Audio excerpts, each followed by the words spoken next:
तो इसके पिछले चैप्टर में हम लोग पढ़े थे आदिकाल तक। ये भाग भी है जिसमें हम 14वीं शताब्दी से 14वीं शताब्दी से हम लोग 17वीं शताब्दी तक पढ़ेंगे कालखंड का नामकरण। देखिए, आचार्य रामचंद्र शुक्ल जी ने संवत 1375 से 1900 ईस्वी तक के कालखंड को पूर्व मध्य काल की संज्ञा से अभिहित किया है।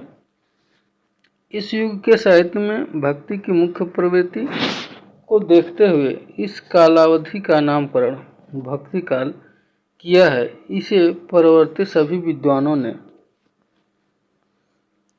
स्वीकार किया है और आज भी भक्ति काल का नामकरण सर्वमान्य है। 17वीं शताब्दी से 19वीं शताब्दी तक के कालखंड रीति काल के नामकरण विषयक मतभेद। आचार्य शुक्ल जी ने संवत 1700 से लेकर 1900 ईस्वी तक के समय को मध्यकाल नाम दिया है।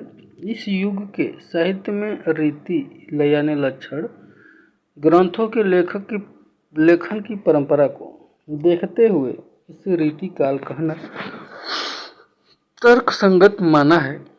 इस काल के नामकरण को लेकर भी विद्वानों में मतभेद है। अलंकृत काल मिश्र बंधु ने रखा, रीति काल आचार्य रामचंद्र शुक्ल ने रखा, कला काल रमाशंकर शुक्ल रसाल ने रखा, श्रृंगार काल पंडित विश्वनाथ प्रसाद मिश्र ने रखा था। थोड़ा देखते हैं। अलंकृत काल। अलंकृत काल मिश्र बंधुओं ने इस युग का नामकरण अलंकृत काल करते हुए कहा है कि रीति काल कालीन कवियों ने जितने आग्रह के साथ रचना शैली को अलंकृत करने का प्रयास किया है उतना अन्य किसी भी काल के कवियों ने नहीं। इस प्रवृत्ति के कारण यह अलंकृत काल है। इस काल को अलंकृत काल कहने का दूसरा कारण यह है कि इस काल के कवियों ने अलंकार निरूपण ग्रंथों के लेखन में विशेष रुचि प्रदर्शित की। महाराज जसवंत सिंह का भाषाभूषण, मोतीराम का ललित ललाम, केशव की कवि प्रिया, रसिक प्रिया तथा सुरती मिश्र की अलंकार माला आदि ग्रंथ महत्वपूर्ण है। परंतु इस काल को अलंकृत काल नाम देना उचित नहीं है, क्योंकि अलंकृत यानी अलंकरण की प्रवृत्ति इस काल की विशेष प्रवृत्ति नहीं है। यह प्रवृत्ति तो हिंदी के आदिकाल से लेकर आज तक चली आ रही है।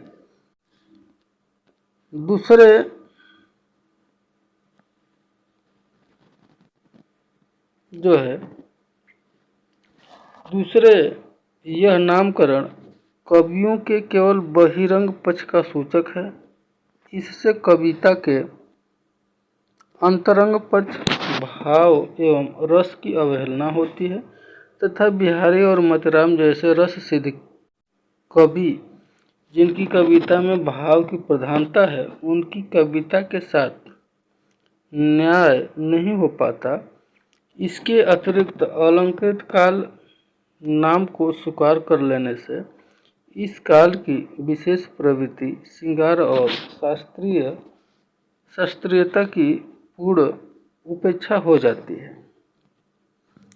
अब इसके बाद आता है कला काल। कला काल रमाशंकर शुक्ल रसाल ने इस काल को कला काल नाम दिया है।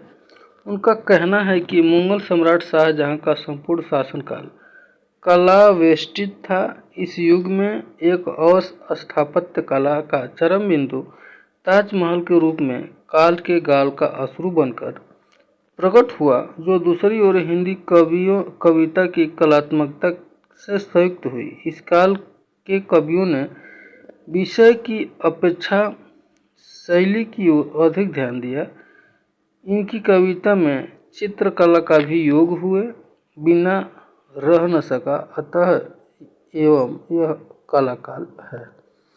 कलाकाल नाम से भी प्रस्तुत कविता के ब्रह्मपक्ष की विशेषता का बोध होता है।